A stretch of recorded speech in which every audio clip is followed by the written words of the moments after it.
Hello everybody and welcome to the United Stand. This is your latest Manchester United transfer news, sponsored by Unibet Vlog. Make sure you read the Unibet Vlog today actually, because it is actually an article by me. It's the Manchester United lineup against Chelsea with 2 additional transfers in there. So make sure you give it a read. The link's in the video description there. I don't think you're going to be disappointed. I've given a little analysis on each of the starting 11 players, some new, some old. So do give that a read, but this is the second to last show of the transfer window, and part of me is ecstatic because I think I'm going to have a nervous breakdown. I'm absolutely exhausted, like many of you are, but also because I'm also worried. We've got 48 hours to go. So where are we at? There's a lot to talk about. You'll see some of the names below. I've got some better ones to talk about as well. But let's start off with Ole Gunnar Solskjaer. Let's start off with Manchester United. Scouting around various stories last night were saying that Ole Gunnar Solskjaer wants to make 2 more signings. He wants to bring in an attacker and a midfielder.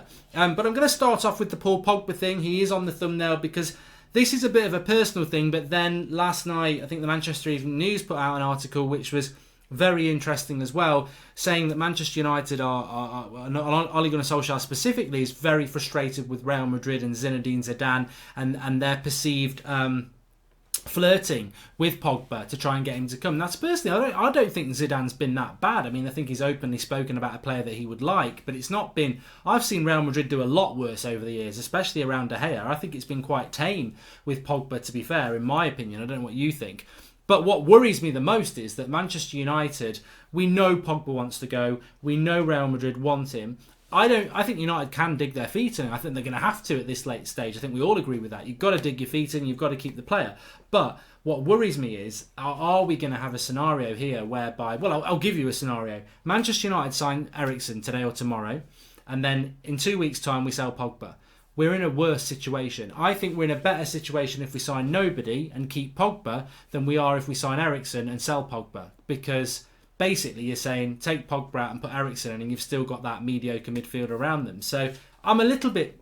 I just think this transfer window, you want to be positive, and then you start thinking negative. If we can get Eriksen in or a top quality midfielder in and keep Pogba for a year, we've replaced Herrera. If we let Pogba go or Pogba forces a move, we're in trouble. And I think... have we managed this as well as we could have done as a football club? We're about to find out in the next month. Because if Pogba ends up going, we knew Pogba wanted to go in June. Maybe even before, but it was public in June that Pogba wanted to go. That was 2 months to do something about it. And if we've just buried our head in the sand and then Pogba still goes, that is ridiculously bad planning. I won't move away from the fact that I think our midfield is poor. Even with Pogba in it, even with the potential of McTominay, it's still a poor midfield. You've got to add somebody in the next couple of days, but we've got to keep hold of Pogba. And to be honest with you, there's another discussion to be had, which is probably not for tonight, this morning's show, is that with Pogba, should we have been letting him go anyway? I mean, there's a few things. Over the last 3 years, he's been very inconsistent. We should never forget that. Even last season, when he was brilliant for 3 months, he was crap for 6. He has been inconsistent. Maybe it was time to part ways. Maybe Pogba wanting to move on is actually you can be sympathetic to. So whether we should have kept him or been stubborn about keeping him is another matter. But now that we have been stubborn, I sympathise with the club. They've got to stay strong. But all eyes are all on Paul Pogba, because if he decides he wants to force a move, we ain't got anywhere to go. You know, we've got nothing to do. We've got 48 hours and we're playing a very risky game. But there's lots and lots to talk about, of course. I'm going to start off with Bruno Fernandes because I don't think he will be on the show tomorrow. I think we've probably got to draw a line under it. It's been sad. I still drive the ship, or whatever you do on a ship, Bruno, and I'm up to my neck in water, and tomorrow I'll be totally submerged. I said I'd go down with this ship. Lots of people want to save me, but with Bruno Fernandes, it's very interesting because even yesterday I was still getting my hopes up because there was a lot of stories floating around about George Mendes being in London with Ed Woodward to get this deal over the line with Sporting Lisbon for Bruno Fernandes. And that was pretty much how it was. And then at 7 o'clock, we started to get a few stories coming out again about how Manchester United are basically saying that this is a story being driven by the agent of Bruno Fernandes. Maybe we should get him to be director of football because he seems to want to get Bruno Fernandes here. United fans want Bruno Fernandes. So maybe we should get Bruno Fernandes' agent to be our director of football because he clearly knows what's best for United. But Yeah, I think we've got a scenario here where United are adamant that they don't want to be linked with Bruno Fernandes in this last week of the transfer window.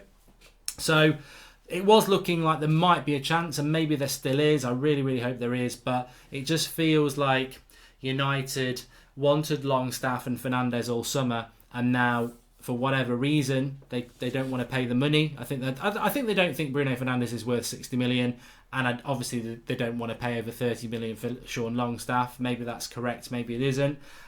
So I think at this last embers of this transfer window, they're now trying to get Eriksen. So look, that's the situation with Fernandes. It isn't great, but there we go. Llorente, look, I've got to talk about this. Llorente is a player that, maybe 7 or 8 years ago I would have thought maybe he's a decent player for United back in his Bilbao days, but not now. He's 34. He's a free agent because Spurs don't want him anymore.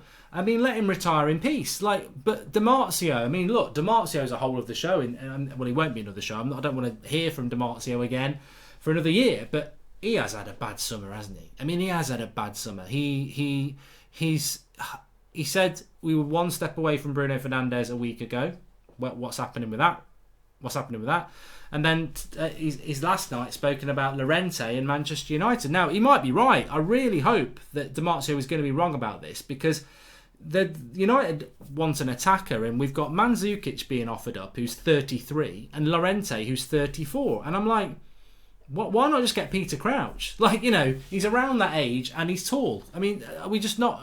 Anybody who's tall will do? Do you want to go and get Ovi off Love Island? He's tall. At least he's in his 20s. I don't know where we're going with that tall option. You sold Fellaini in January, which I thought was a brilliant bit of business. And now we're looking at Llorente and Mandzukic. Why didn't we just keep Fellaini? Many of us... I never liked Fellaini, but I always said Fellaini off the bench as a last 20-minute option in the box does cause chaos. So it seems odd that we got rid of Fellaini, and then we're now looking at 33, 34-year-olds to be that last 20-minute option. It is a bit weird. It's not inspiring. It doesn't excite me. It doesn't surprise me either in this transfer window. Another striker I need to talk about is Moussa Dembele. This started up yesterday, formerly of Celtic and Fulham, been playing at Lyon, done quite well. We've been linked with him all summer. I've been quite consistent about this one because I listen to what goes on around Europe, and to be fair, the Lyon president has come out and said it again anyway, but he did say it about 2 months ago. There would only be 2 people leaving Lyon this summer, in addition to Fekir, which they'd honoured that the Fekir could go. So Nabil Fekir went to Real Betis. Phil Mendy, the left back, went to Real Madrid, and then obviously Dembele went to Spurs. So they won't be selling any more players anyway. So the Moussa Dembele thing is a total waste of time. Coutinho. Look, he's going to go somewhere, isn't he? If he goes to Arsenal, I think Arsenal have got a good signing there. There's mention of Liverpool. There's even mention of Spurs, and there's mention of us. I don't see Coutinho coming to Manchester United. I think... I'm so tired of this transfer window. I wouldn't want Coutinho at United. If he'd not played for Liverpool, I would have thought, yeah, he might be a decent option, because he's only just turned 27. I don't think people realise that. He was 26 up until a couple of months ago. So he's only just turned 27. He's actually 6 months younger than... not 6 months. He's a few months younger than Eriksen. But I think Coutinho himself has hinted that he wouldn't come to United anyway because of his Liverpool connection. So probably Arsenal, maybe Spurs. It's interesting, just to go back to Bruno Fernandes. If Spurs don't sign Bruno Fernandes, where's Bruno Fernandes going to go? Because if he ends up at Liverpool, it'd be Fabinho part 2. But so I don't see Coutinho coming to United, even though as a loan deal it could work quite well for us. Dybala.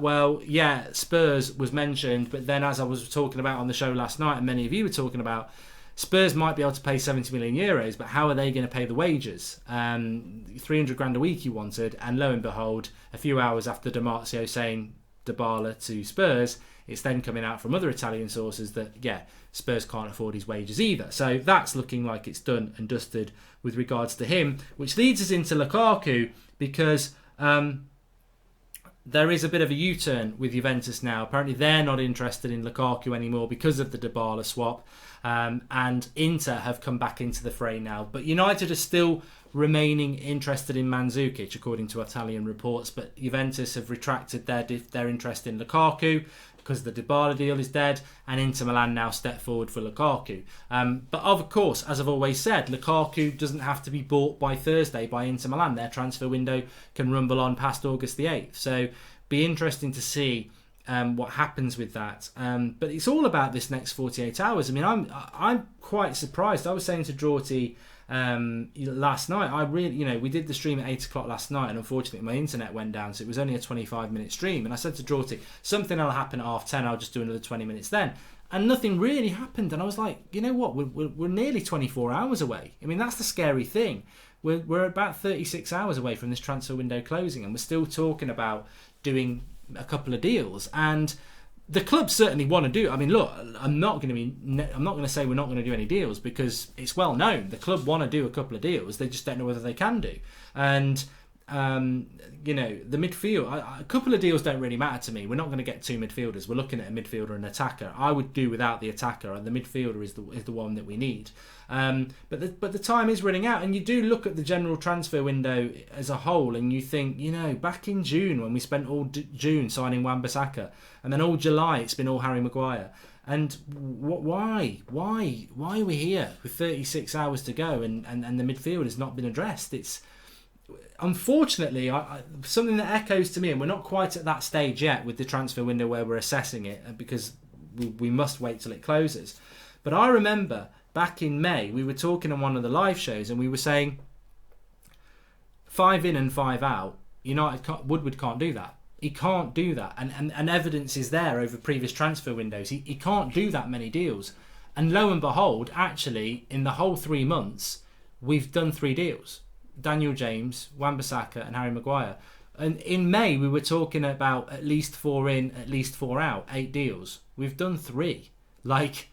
It's pitiful, really. It is absolutely pitiful. And I think if you'd said to us in May, we're going to do, we'd be a day and a half from the transfer window closing and we'll have only done 3 deals, I think we would have all been mortified. And that's why time travel's not a good thing, is it? Just live it day to day, because the uncertainty actually makes it bearable. But to only have done 3 deals in what is a massive window for Manchester United, Ole Gunnar Solskjaer, he is inexperienced. The club needed to support him and give him as much help as they could, and I think they probably tried, but yet again they failed. And I'm not having a witch hunt here, I'm not having to go at any individuals, but this to me is why the director of football that they spoke about a year ago should have been in place at Christmas, because I don't think we would have had such a bad summer if we'd have had a director of football. And it's hard to say it's been a bad summer, because Harry Maguire, Wan-Bissaka and Daniel James are brilliant signings, but it's not the significant impact we needed. They're good signings, and any other transfer window you'd probably get away with that. If Liverpool and Man City bought 3 players like that,